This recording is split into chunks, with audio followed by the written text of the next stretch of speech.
Good morning, Bitcoins, and welcome back to MadBitcoins Live. MadBitcoins Recap.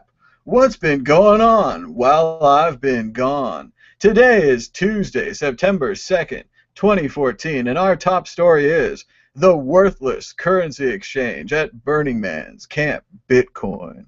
As you can see from this well-captioned photo, it says Thomas Hunt presides at Camp Bitcoin, mainly because he has a top hat. A great article that mentioned all the fun we had at Camp Dogecoin with our gracious hosts, Gary and Tom from Tom and Gary's Decentralized Dance Party, as well as our new friend Cameron. It was great to see everyone there and to hear the different ideas that people had about Bitcoin, including a great idea about what we can do with all those skyscrapers in New York City when the bankers don't need to work there anymore. They'll just have to stay home in New Jersey.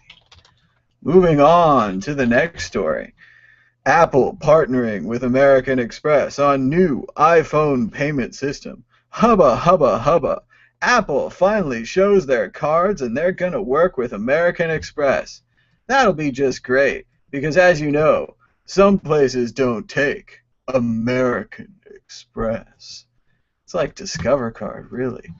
But now there'll be another new way to pay with your phone, reminding everyone that you could just pay with Bitcoin for less and easier. Apple, nude photos link not leaked, not linked to system breach. Leak, not linked. That's fun. Apple is in trouble with their iCloud software, which allows you to share your photos with your friends and back them up automatically to servers that may or may not get targeted and hacked by people who want those photos. The entire world is learning how much celebrities keep on their phone and how much they can lose. Home Depot probes possible credit card data breach. Once again, credit cards are insecure. Bitcoin is the future of payments because when you pay with Bitcoin, all you prove is that you paid.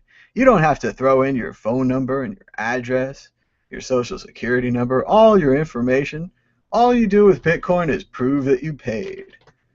Bitcoin's future depends upon public acceptance. From the USA Today, apparently the Baltimore Orioles edition. La-ti-da. Blah, blah, blah, blah. Bitcoin needs public acceptance. The chicken should come before the egg. Or maybe the egg before the chicken. Bitcoin miners push on in eternal hope. Is Bitcoin a bubble? Could the value be going back down? Miners don't seem to think so. They're still mining. They're still building new mining rigs. Companies are still building software around Bitcoin, even with the price slightly down. Is it loonie to collect your salary in Bitcoin? From the Canadian press, a small but growing and surprising number of workers are rejecting the Canadian dollar salaries in exchange for Bitcoin. Hooray for Canada. Switzerland's largest university tests Touchless Bitcoin's payment solution. The future of universities and college life is Bitcoin. MIT Bitcoin Club names final winners of $15,000 app contest. And the winner is Ethos, a platform for establishing and maintaining private online identification using the blockchain. Sounds very cool. Way to go, MIT. Bitcoin is really, really fragile. Bitcoin core developer, Mike Hearn. Just a reminder out there that we're using a very exciting and perhaps limited and new network. We're going to need to make it better. FIREFOX, low-cost phones could bring Bitcoin to the developing world. Great news about the low-cost smartphone from the Mozilla Foundation. It could include a Bitcoin wallet, which would absolutely change the world. A $30 smartphone that you could include Bitcoin on. Twitch TV accepts Bitcoin. Twitch TV, owned by Google, now accepts Bitcoin. Why not YouTube, Google? Why not Google Plus? Google Plus recently taking over YouTube, wrapping its tentacles around the Hangout broadcast. A worthwhile and noble and good improvement. Still, accept Bitcoin, Google. Accept Bitcoin. CELEBGATE could inspire more Bitcoin blackmail. Apparently, the underground of 4chan was trading these celebrity nude pictures in exchange for Bitcoin. They say they were collecting them like baseball cards until someone just gathered up a large collection and released them in one huge file called The Fappening, with rumors of a Fappening 2 happening soon. And finally, the sad story tonight, with I'm sure you all know, but we feel the need to still acknowledge and celebrate the life and acknowledge with sad news the passing of Hal Finney, cryptographer and Bitcoin pioneer, as the New York Times says, dies at 58. And we're just going to read parts from the New York Times here, which again is just, again, what an honor to have an obituary in the New York Times. But Hal Finney, cryptographer and one of the earliest users and developers of the virtual currency Bitcoin, died on Thursday in Phoenix. He was 58. Mr. Finney has been paralyzed by amyotrophic lateral sclerosis, or ALS, and was taken off life support at Paradise Valley Hospital by his wife, Fran Finney.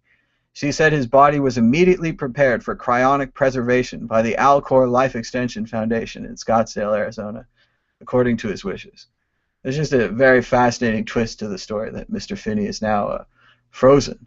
And I heard that there's already a Bitcoin donation address, and they did really well. So there sounds like there's a good chance that if this company continues, they'll continue keeping Mr. Finney on ice, and we may be seeing him come back soon if they ever manage to reanimate any people and cure ALS.